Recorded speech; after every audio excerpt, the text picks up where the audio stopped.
جن کے مالک تمہارے دائیں ہاتھ ہوں، اور اللہ تعالیٰ تمہارے ایمان کو زیادہ جاننے والا ہے۔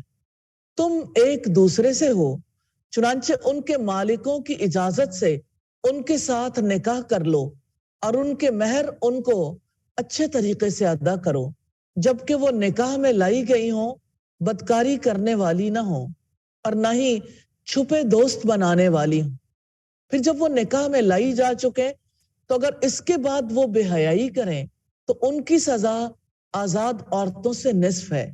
یہ اس کے لیے جو تم میں سے گناہ میں پڑنے سے ڈرے، اور یہ کہ تم صبر کرو تمہارے لیے بہتر ہے، اور اللہ تعالی بہت بخشنے والا نہایت رحم والا ہے۔ لونڈی اس عورت کو کہتے ہیں جو جنگ میں ہاتھ آئے اور جس کو اسلامی ریاست کا سربراہ کسی کو تفویض کر دے۔ ایسی عورت بک سکتی ہے، خریدی جا سکتی ہے، لیکن اسلام نے ایسے اصول ضابطے بنائے جس کی وجہ سے غلامی ختم ہو گئی۔ رفتہ رفتہ غلام آزاد کرتے کرتے غلامی کی لعنت سے انسانیت کو نجات ملی۔ غلام عورت کی اولاد چونکہ غلام ہوتی ہے، چاہے اس کا نکاح کسی آزاد مرد کے ساتھ ہو، اس کی اولاد اپنے مالک کی غلام رہتی ہے۔ اس وجہ سے ایسی عورتوں سے نکاح کرنا مجبوری کی حالت میں اس کی اجازت دی گئی، کیونکہ اگر کسی کو گناہ میں پڑنے کا ڈر ہو پھر ایسا فرد نکاح کر سکتا ہے۔ ذالک لمن خشی العنت منکم، یہ اس کے لیے جو تم میں سے گناہ میں پڑنے سے ڈرے۔ یوں اللہ سبحانہ و تعالیٰ نے چھپی دوستیوں کو ختم کر کے نکاح کا راستہ کھول دیا۔ اس رکوع میں دو باتیں ہیں، ایک تو حصار نکاح میں محفوظ ہونے کی بات ہے، اور دوسرا صبر کرنا۔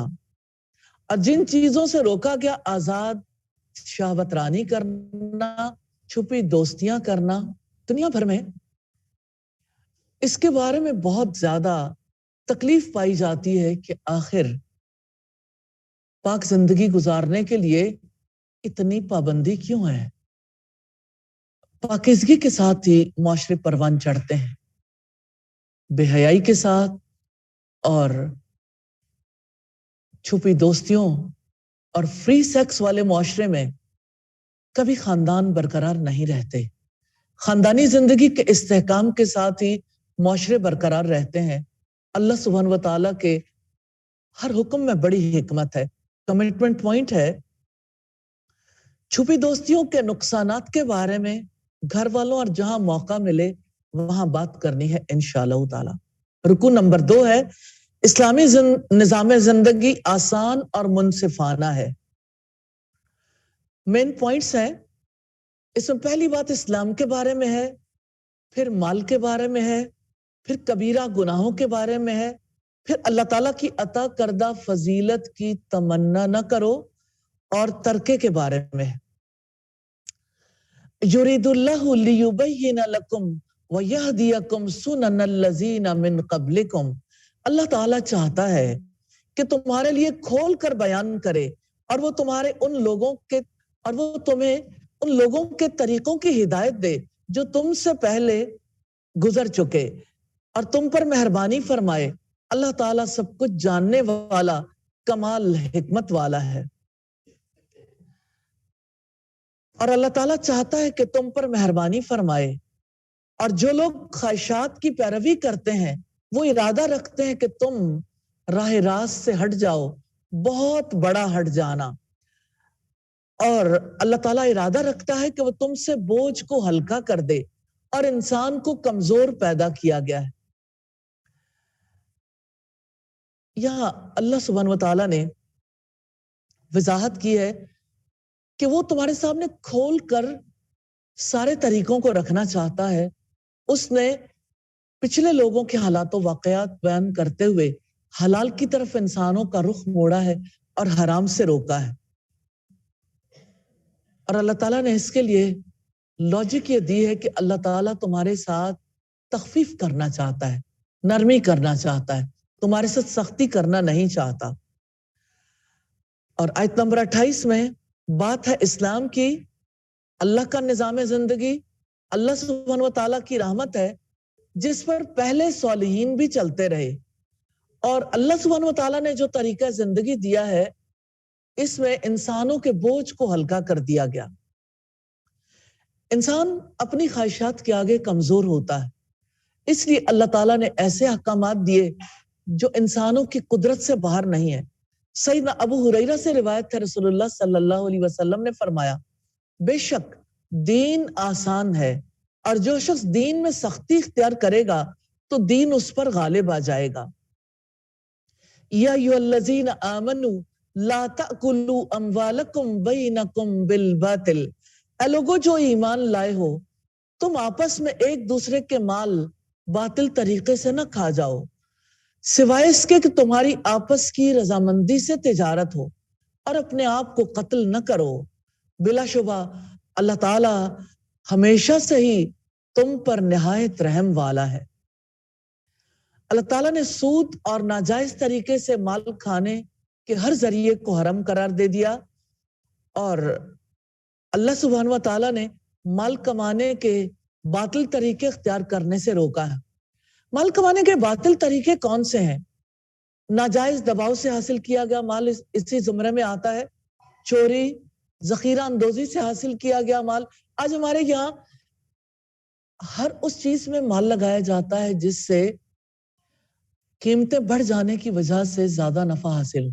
ہماری اکانومی جس کرائسس کا شکار ہے اس میں لوگوں کی نفع کی ہرس، بڑھی ہوئی ہرس نے کتنا بڑا رول پلے کیا ہے، اور اس کی وجہ سے آپ یہ دیکھیے کہ ہر آنے والے دن میں اکانومی اور زیادہ تباہی کا شکار ہو رہی ہے۔ کتنے ہی لوگ ہیں جو اس لیے گندم خرید کے رکھ لیتے ہیں جب قیمت بڑھے گی تو اس وقت فروخت کریں گے۔ تو یہ جو ذخیرہ اندوزی کی جاتی ہے قیمتیں بڑھانے کے لیے، اس مال کو باطل طریقے سے کمایا گیا مال قرار دیا ہے۔ اسی طرح ڈاکے ڈالنا اور دوسرے کا مال دبانا، رشوت، سود، جوا، ملاوٹ سے حاصل کیا گیا مال اسی زمرے میں آتے ہیں۔ مال کے بارے میں اللہ سبحانہ و تعالیٰ کی رولنگ ہے، باطل طریقوں سے نہ کھاؤ، تجارت آپس کی رضامندی سے کرو، جبری طور پر اپنی مرضی سے اصول ضابطے مت بناؤ، ظلم اور زیادتی نہ کرو، اور ایک دوسرے کو قتل نہ کرو۔ حرام کاموں میں کھیلنے والوں کے لیے سخت وعید ہے، اور جو شخص ظلم اور زیادتی سے ایسا کرے گا تو بہت ہی جلد اسے ہم آگ میں داخل کریں گے، اور یہ اللہ تعالیٰ پر ہمیشہ سے نہایت ہی آسان ہے۔ آگے حکم ہے کبیرہ گناہوں سے اجتناب کا۔ کیا آپ جانتے ہیں جو کبیرہ گناہوں سے بچتا ہے تو یہ بچنا صغیرہ گناہوں کا کفارہ بن جاتا ہے۔ رب العزت نے فرمایا ان تجتنبوا کبائر ما تنہون عنہ نکفر عنکم سیئاتکم وندخلکم مدخلا کریما، اگر تم ان بڑے بڑے گناہوں سے بچ جاؤ جن سے تمہیں منع کیا گیا ہے تو ہم تمہاری چھوٹی برائیاں تم سے دور کر دیں گے اور تمہیں بڑی باعزت داخلے کی جگہ میں داخل کریں گے۔ کبیرہ گناہ کے بارے میں یہ بتایا، ان سے بچتے رہو، چھوڑنے کے نتیجے میں چھوٹے گناہوں سے معافی مل جائے گی، اور کبیرہ گناہ وہ ہے جو میرے اور آپ کی وجہ سے کبیرہ نہیں بنتے، جن کو اللہ سبحانہ و تعالیٰ نے کبیرہ قرار دیا۔ اسلام اس چیز کی اجازت نہیں دیتا کہ کوئی بھی فرد اٹھے اپنی رائے سے کسی چیز کو بڑا اور کسی کو چھوٹا کر لے۔ اللہ سبحانہ و تعالیٰ نے جس کو کبیرہ قرار دیا وہی کبیرہ ہے، اور کبیرہ گناہوں کے حوالے سے خاص بات ہے وہ عظیم نافرمانی ہے جس پر اللہ تعالیٰ کی جانب سے وعید ہو، اور قرآن و سنت میں اس کے بارے میں کوئی حد ہو، جیسے قتل ہے، زنا ہے، چوری ہے، شرک ہے، یہ سب کبیرہ گناہ ہیں جن کا تذکرہ امام ذہبی نے اپنی کتاب الکبائر میں کیا ہے، اور ابن عباس نے کہا 700 تک ہیں۔ نکفر عنکم سیئاتکم، تو ہم تمہاری چھوٹی برائیاں تم سے دور کر دیں گے۔ تو کبیرہ گناہوں سے اجتناب شرائط کے ساتھ صغیرہ گناہوں کے لیے کفارہ بنتا ہے۔ تو فرائض قائم کرنے کے ساتھ ساتھ، یعنی اگر آپ ایک طرف